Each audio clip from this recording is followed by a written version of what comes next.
Next topic है घनाभ का पृष्ठीय और आकाशीय विकर्ण, फेस एंड स्पेस डायगोनल। यदि हम पुट्ठे के डिब्बे को देखेंगे तो पाएंगे कि विकर्ण दो प्रकार के हैं। एक डिब्बे में के पृष्ठ पर तथा दूसरा पूरे घनाभ में है। जो विकर्ण डिब्बे के पृष्ठ पर बनते हैं वे पृष्ठीय विकर्ण कहलाते हैं और जो विकर्ण पूरे डिब्बे अर्थात त्रिभुज आकृति पर बनते हैं वे घनाभ के विकर्ण कहलाते हैं या फिर आकाशीय विकर्ण कहलाते हैं। ज्यामिति में घन या घनाभ का पृष्ठीय विकर्ण एक ही पृष्ठ के शीर्षों को तथा घनाभ का विकर्ण अलग अलग पृष्ठों को मिलाने वाला रेखाखंड होता है। दिए गए घनाभ आकृति 10 में AH घनाभ का विकर्ण तथा AC पृष्ठीय विकर्ण है। हम AH क्या है, घनाभ का विकर्ण या फिर आकाशीय विकर्ण है और AC पृष्ठीय विकर्ण है, एक ही पृष्ठ पर बना हुआ है। इस वजह से हम घन या घनाभ के कुल 16 विकर्ण प्राप्त कर सकते हैं, जिसमें 12 पृष्ठीय विकर्ण तथा 4 घन और घनाभ के विकर्ण होते हैं।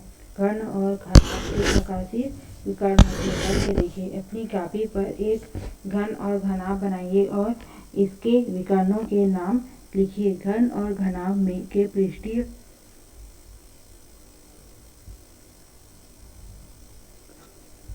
तथा घन और घनाभ के विकर्णों की संख्या गिनकर अलग अलग लिखिए।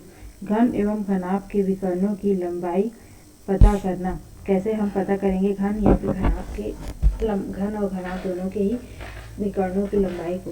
Finding out the diagonal of cube and cuboid.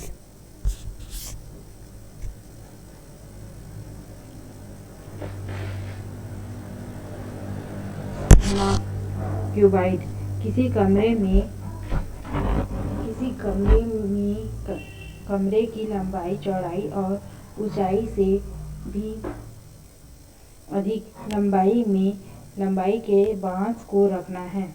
हमें किसी कमरे में जाना है और कमरे की लंबाई चौड़ाई और ऊंचाई से भी अधिक लंबाई के बांस को रखना है। यदि हमें कमरे की लंबाई चौड़ाई ऊंचाई और बांस की लंबाई पता हो तब हम यह कैसे जान पाएंगे कि वह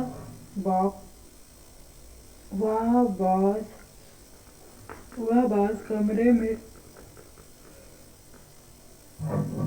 रखा जा सकेगा या नहीं, या हम यह कैसे बताएं कि अधिकतम कितनी लंबाई का बांस कमरे में के भीतर रखा जा सकेगा। यानी किसी घनाभ के आकार के डिब्बों में अधिकतम कितनी लंबाई की छड़ी, पेंसिल या लकड़ी का टुकड़ा रखा जा सकता है। यह पता करने के लिए हमें घनाभ की लंबाई चौड़ाई और उसके आकाशीय विकर्ण में संबंध को जानना होगा।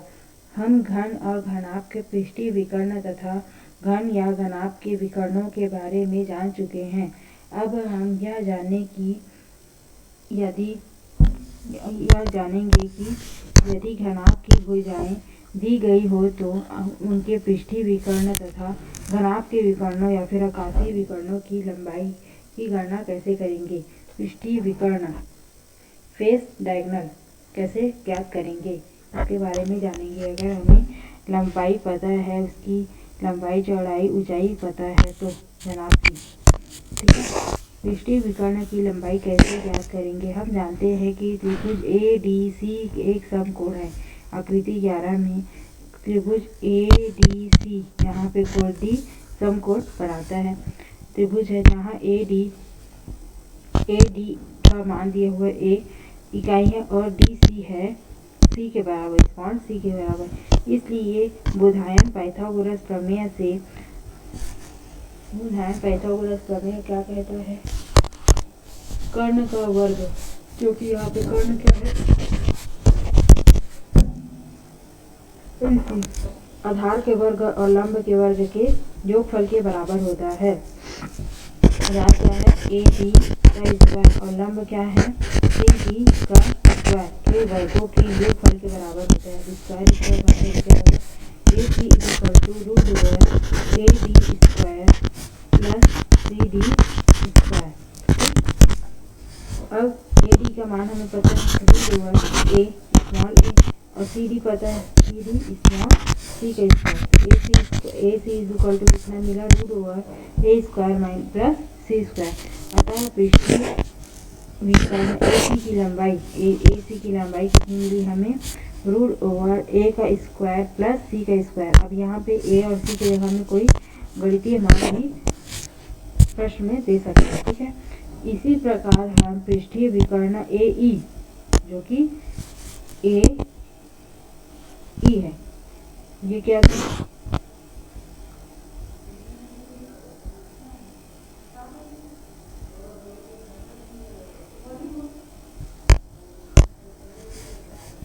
ए ई और ए जी ज्ञात कर सकते हैं।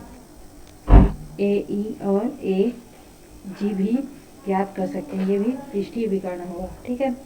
ए ई बराबर क्या हो सकता है D1 हो गया, उसको मान लेते हैं D1, ए सी को D1 मान लिए और ए ई को D2 मान लेते हैं।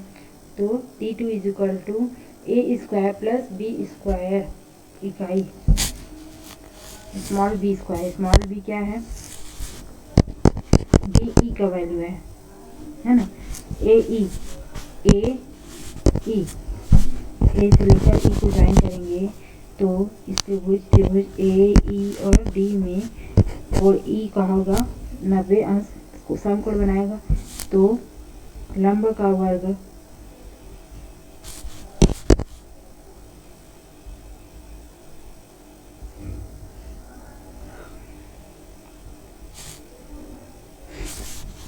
और कर्ण का वर्ग बराबर लंब का वर्ग धन आधार का वर्ग से के सूत्र से D2 is equal to root over A square plus b square इकाई होगा। उसी प्रकार से A G is equal to क्या होगा A G is equal to D3 root over b square plus C square इकाई है ना। अतः ऐसे घनाभ जिनकी तीनों भुजाएं अलग अलग लंबाई की हैं में तीन अलग अलग लंबाई के पृष्ठ विकर्ण होते हैं, ठीक है। घनाभ का विकर्ण या फिर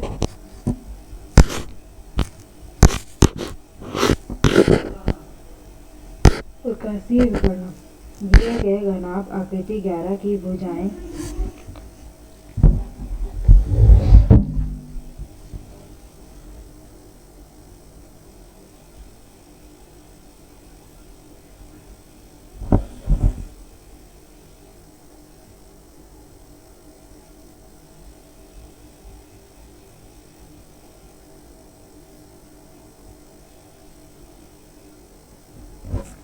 लिए गए घनाभ आकृति 11 की भुजाएं इस आकृति 11 की भुजाएं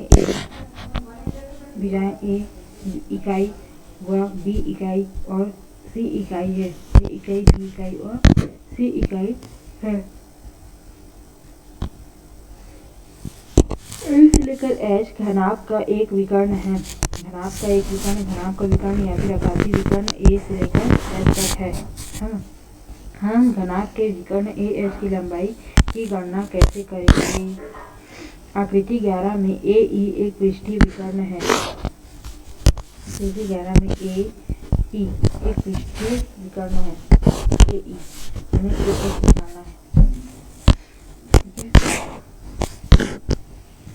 और जिसकी लंबाई ए ई की लंबाई कितनी मिली हमें रूट ओवर ए स्क्वायर प्लस बी स्क्वायर का होल रूट हाँ वही रूट ओवर ए स्क्वायर प्लस बी स्क्वायर इकाई मिली है ना। इकाई होगी त्रिभुज ए ई एच में। त्रिभुज ए ई एच ये वाला त्रिभुज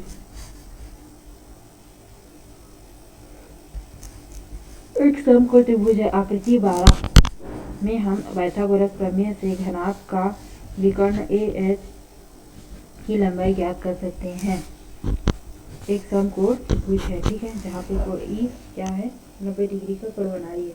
तो ए एच निकालना है हमें। तो कर्ण का वर्ग बराबर लंब का वर्ग धन आधार का वर्ग के सूत्र से A H square is equal to वर्ग को किस तरफ ले आएंगे तो रूट ओवर हो जाएंगे। इज इक्वल टू ए ई का स्क्वायर प्लस ई एच का स्क्वायर, है ना। ए ई का पता है हमें, तो ए स्क्वायर प्लस बी स्क्वायर होगा वैल्यू, और ई एच का कितना दिया हुआ है, ई से लेकर एच तक सी स्क्वायर।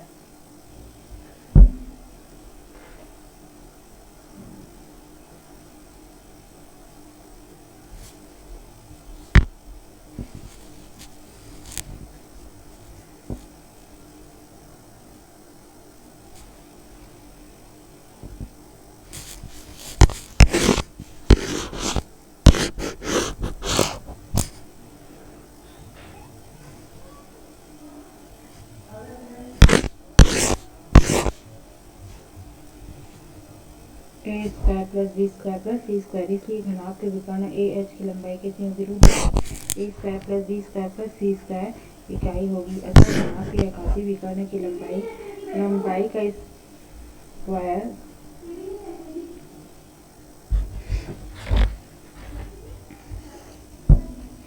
प्लस चौड़ाई का स्क्वायर प्लस ऊंचाई का स्क्वायर, है ना, रूट ओवर वर्गमूल लंबाई का वर्ग धन चौड़ाई का वर्ग धन ऊंचाई का वर्ग इकाई।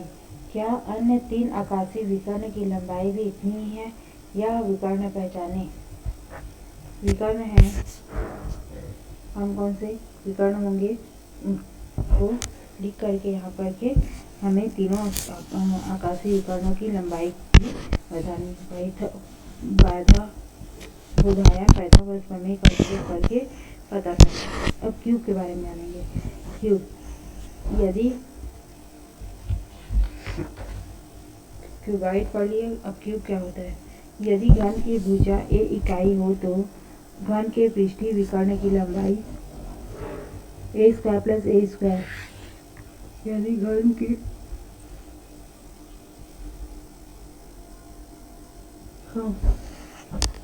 भुजा यदि घन की भुजा ए इकाई है, कोई घन है उसकी भुजा सभी भुजाएं ए इकाई है, तो घन की पृष्ठीय लंबाई क्या होगी, ए स्क्वायर प्लस ए स्क्वायर, या दोनों स्क्वायर ए और ए है इस वजह से 2a स्क्वायर, है ना, रूट ओवर 2a स्क्वायर। यहाँ पे ए कॉमन निकल गया तो ए इंटू रूट ओवर 2 इकाई। घन के सभी पृष्ठीय विकर्ण एक ही लंबाई के हैं। घन के आकाशीय विकर्ण, घन क्या होता है, स्क्वायर से शुरू हो जाता है ना, जिसको सभी भुजाएं बराबर होती है, इसलिए घन के सभी पृष्ठीय विकर्ण भी बराबर होंगे, क्योंकि घन के सभी विकर्ण भी आपस में बराबर होती है। घन का आकाशीय विकर्ण भी क्या होगा, बढ़ जाएगा, बस एक स्क्वायर और बढ़ जाएगा। लंबाई धन चौड़ाई धन ऊंचाई होता है ना, लंबाई और चौड़ाई और ऊंचाई तीनों को जोड़ करके a square plus a square plus a square equal to 3a square. यहाँ पे 3 कॉमन निकल गया तो बचा क्या, root over a into root over 3, ठीक है, इकाई होगा। अब उदाहरण दिया हुआ है आगे। एक घनाभ की लंबाई 10 सेंटीमीटर, चौड़ाई 4 सेंटीमीटर तथा ऊंचाई 5 सेंटीमीटर। घनाभ की तो आकाशीय विकर्ण की लंबाई हमें ज्ञात करनी है। घनाभ की लंबाई, चौड़ाई व ऊंचाई दी गई है, हमें घनाभ के आकाशीय विकर्ण की लंबाई ज्ञात करनी है। हम जानते हैं कि घनाभ के आकाशीय विकर्ण की लंबाई का सूत्र क्या होता है, रूट ओवर लंबाई का स्क्वायर धन चौड़ाई का स्क्वायर धन ऊंचाई का स्क्वायर। तीनों दिया हुआ है, तीनों का स्क्वायर कर देते हैं। जो है 10 के स्क्वायर प्लस 4 के स्क्वायर प्लस 5 के स्क्वायर, 10 के स्क्वायर 100, 4 के स्क्वायर 16 और 5 के स्क्वायर 25। सब स्क्वायर करने पे 141 रूट ओवर 141 कितना वैल्यू होता है, रूट ओवर 141 की स्क्वायर करने पे कितना मिलेगा, 11.87 सेंटीमीटर। अतः घनाभ के विकर्ण की लंबाई 11.87 सेंटीमीटर होगी। उदाहरण 2 दिया गया है। 6 सेंटीमीटर भुजा वाले घन के पृष्ठीय विकर्ण व घन के आकाशीय विकर्ण की लंबाई ज्ञात करना है। जब एक भुजा दिया हुआ है तो यही भुजा सभी भुजाओं घन के लिए सभी भुजाओं के लिए होगा, है ना।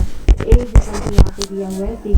अब हमने अभी घन का आकाशीय विकर्ण और पृष्ठीय विकर्ण के लिए सूत्र देखा है।